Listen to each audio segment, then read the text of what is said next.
আসসালামু আলাইকুম রহমতুল্লাহ। এ হচ্ছে আমাদের কনস্টান্সা ট্রেন স্টেশন আর কি, বাস স্টেশন বলতে পারেন, ট্রেন স্টেশন বলতে পারেন। এটা হচ্ছে মেন ট্রেন স্টেশন কনস্টান্সা সিটির সবচেয়ে বড় ট্রেন স্টেশন এটা কনস্টান্সায়। আর এগুলো হচ্ছে সিটি বাস। এখান থেকে আপনি যদি নবদ্বারিতে যান, মঙ্গলিয়াতে যান, না নবদ্বারির দিকে যান, বা এই সিটির ভিতরে থাকেন, ওল্ড টাউনে যান, তখন এই বাসগুলো ইউজ হয় আর কি। আর এদিকে গিয়ে এই বিল্ডিংয়ের পিছনে আছে আরেকটা সেন্ট্রাল স্টেশন আছে, বাস স্টেশন। ওখান থেকে আপনি যদি রোমানিয়া থেকে ইস্তাম্বুল যেতে চান, বাসে করে যেতে পারবেন। রোমানিয়া থেকে যদি আপনি পাশের দেশ বুলগেরিয়াতে যেতে চান, তাও যেতে পারবেন ওইখানে আর কি। আর আর এদিকে গেলে, এদিকে সোজা গেলে এটা হচ্ছে ওল্ড টাউন। আর এদিকে গেলে এটা আমাদের মামাইয়া বিচ আছে না, ওইদিকে আর কি, সিটি পার্কের এদিকে। আর আমি 1.5-2 বছর ধরে এখানে আছি, কিন্তু ওদিকে যাইনি কখনো। ওদিকে হচ্ছে আমার অ্যাকচুয়াল জানালে মঙ্গোলিয়া মনে হয় এরকম। আর এগুলো হচ্ছে সিটি বাস। আপনার এখানে হচ্ছে আড়াই লেই, মানে 2.50 আর কি। এটা দিয়ে আপনি একবারেই কার্ড পাস করতে পারবেন, আবার টিকিট কাউন্টারে গিয়ে টিকিট কিনে ইউজ করতে পারবেন আর কি। আর এই হচ্ছে কথা। আমি আগামীকালকে ইনশাল্লাহ, কালকে সকাল 10টার ট্রেন আছে আমার। সকাল 10টা বাজে এই বুকারেস্টে উদ্দেশ্যে রওনা দিব। বুকারেস্টে পৌঁছতে আমার 12টা বা 1টা বাজতে পারে আর কি, 1টা বাজবে। ট্রেনে করে যাব, যেহেতু আমি ট্রেনে করে যাই সবসময়। বুকারেস্টে যতবার গেছি সবাই ট্রেনে করে গেছি, একবার গেছিলাম বসের গাড়িতে। এ হচ্ছে কথা আর কি। আর রোমানিয়ার ওয়েদার হচ্ছে খারাপের দিকে যাবে, মাইনাস পড়বে কিছুদিন পরে, মাইনাস হবে, এরপরে স্নোফল হবে। এই জন্য আমার তো, আমি দেশে থাকবো তখন, হয়তো আমি আগামী সোমবার দেশেই আসতেছি। আমার স্যাটারডেতে ফ্লাইট আছে আমার আর কি। এই সানডেতে আমার ফ্লাইট হচ্ছে কাতার দিয়ে ঢাকা থেকে দেখি চিটাগাং কীভাবে যাওয়া যায়।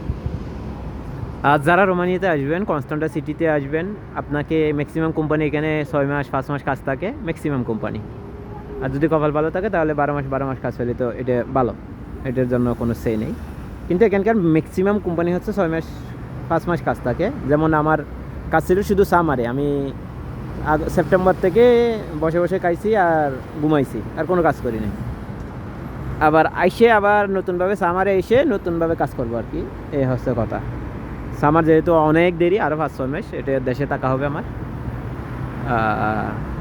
সবাই ভালো থাকবেন, দোয়া করবেন। রোমানিয়াতে যারা ফাইল দিছেন, রোমানিয়ার ফাইলগুলো এখন অন দ্য প্রসেসিংয়ে আছে, আমারগুলোও প্রসেসিংয়ে আছে, পারমিট বের হচ্ছে না এখনও। আর নতুন করে ফাইল তো নিই নাই। আর যেগুলো অন দ্য প্রসেসিংয়ে আছে এই কাজগুলো তুলে দিতে পারলে এনাফ। আর রোমানিয়াতে পারমিটের রেশিও তুলনামূলক অনেক অনেক কমে গেছে এখন আর কি। আর সলিড কোম্পানি খুঁজে বের করে যদি আবেদন করতে পারি, তাহলে পারমিট পাওয়া যায় না এমন না। যেহেতু রোমানিয়া ভবিষ্যতে এখনও ঘোষণা দেয় না, কিন্তু ডানপন্থী একটা সরকার আসতেছে রোমানিয়াতে, যেটা সম্পূর্ণ ডানপন্থী। এটা রাশিয়াপন্থী বলে এখানে প্রচারণা চালাচ্ছে।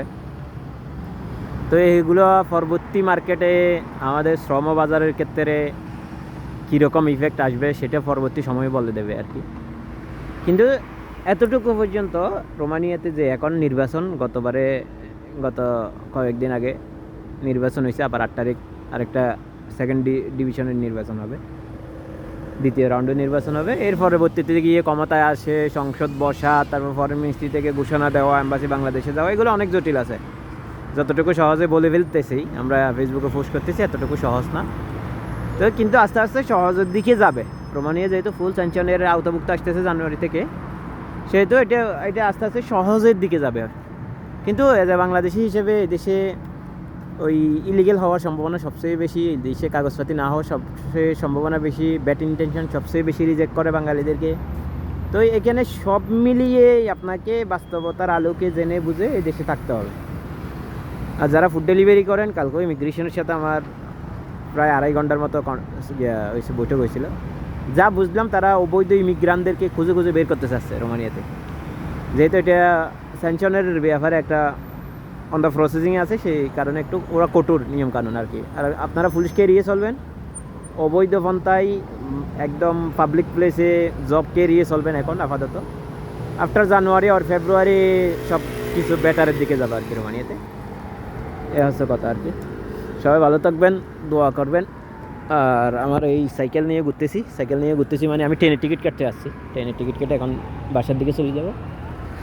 এর পরবর্তীতে কী হয় না হয়, কালকে বুকারেস্টে যাব, বুকারেস্টে গিয়ে পরশু দিন ঢাকার উদ্দেশ্যে রওনা দিব। নতুন নতুন এখানে নাইমে আমাদেরকে নিয়ে গেছিলো একটা বাসে করে অনেক জায়গায়, কিন্তু এটা সহজ জায়গায়, এখানে ঘুরলেই আমাদের বাসা, একটু দূরেই নিরক্তারার বাসা, আমার ফ্রেন্ডের বাসা। আর আমার বাসা অনেক দূর, আমাদের বাসা এখান থেকে 12-14 কিলোমিটার দূরে, 12-14 কিলোমিটার দূর থেকে এই সাইকেল চালায় আনছে আর কি। তো দিনাতা বলে এটা। সবাই ভালো থাকবেন, দোয়া করবেন। আসসালামু আলাইকুম রহমতুল্লাহ।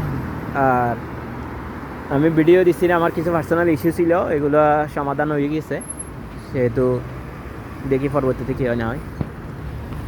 সবাই ভালো থাকবেন, দোয়া করবেন। আসসালামু আলাইকুম।